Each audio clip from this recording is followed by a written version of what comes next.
Hello po. Galing pa po kayong Paranaque? Arnalyn po. Sir po ay?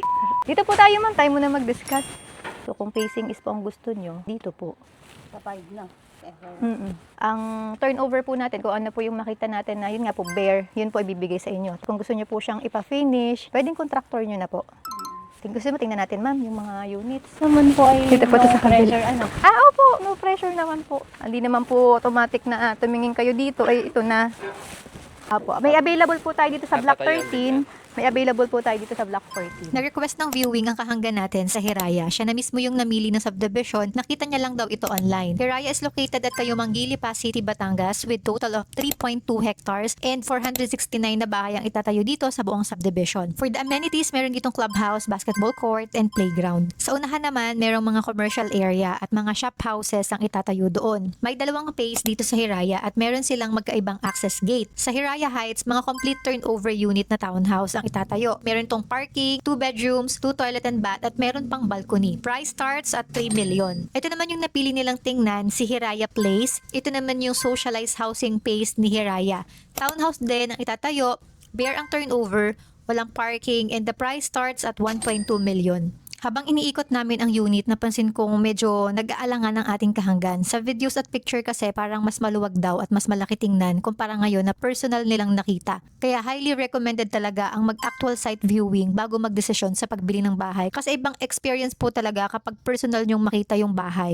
Ang original plan pala nila, bilhin ng cash yung bahay. Grabe no, ito na talaga ang realidad ng real estate ngayon. Kapag sinabi mong 1 milyon, iisipin mo na, malaki na sigurong bahay ang mabibili ko. Pero sa market ngayon, ang katumbas nito ay isang socialized townhouse na bare turnover at wala pang parking. Dati may mga bahay na kapresyo nito, pero mas malaki ang bahay at lote. Patunay talaga ito na habang tumatagal, lalo pang tumataas ang value ng real estate. Kaya kung may plano kayong bumili ng bahay at base sa assessment ay qualified naman kayo sa housing loan, take the opportunity. Kasi napansin ko din na habang lumilipas ang panahon, hindi lang presyo yung tumataas, nagiging kaunti rin ang mga options ng pabahay na masasabi mong affordable at may livable space. Ang gusto nyo RFO, hindi naman.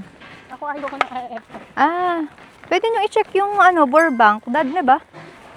Meron din Burbank. Na ano nyo na po ba yun? Nakita nyo na? Hindi pa. Mas malapit kasi siya sa bayan, tapos mas malaki yung bahay. Fair type din po yung turnover niya. Magkano ma'am yun? 1.5 po siya. Dahil nga galing pa sila sa malayo at para magkaroon sila ng other options, dinala ko sila dito sa Burbank Village. Located ito sa Antipolo del Norte, Lipa City, Batangas. Ang lot area po niya ay 36, 44 po yung floor area. Ano ba po yan? Bear type? Bare type po. Ali po ay model house yung ating makikita. Ito po yung idea nyo lang kung paano nyo siya pagagandahin. Pero mamaya, papakita ko po sa inyo yung bare type. Ano naman po yung pinaka-masters niya, kunwari. Message nyo lang po ako. Basta pag may question po kayo. Sir, thank you po. Ma'am, thank you po. Ingat po kayo. Yan yung ating client from Paranaque. Siya na yung nagsabi ko ano yung gusto niyang tingnan. Si Hiraya yung gusto niyang makita talaga. Medyo naliitan sila nung makita nila. Then sabi ko parang medyo ayaw niya. Tapos parang lugi sila na yun lang yung titingnan niya. Then yung expectation niya. Siguro nakita niya sa video, iba yung itsura. Baka mas malaki sa video, ganyan. Naisip ko na dalhin sila sa iba pang project na nasa around ng budget nila yung presyo ng property. So naisip kong dalhin sila dito kay Burbank Village. Tingnan natin, mag-update na lang yung ating client kung alin yung magugustuhan nila. So kung gusto niyo rin pong magpa-schedule ng site viewing, mag-message lang po kayo sa amin. Bye!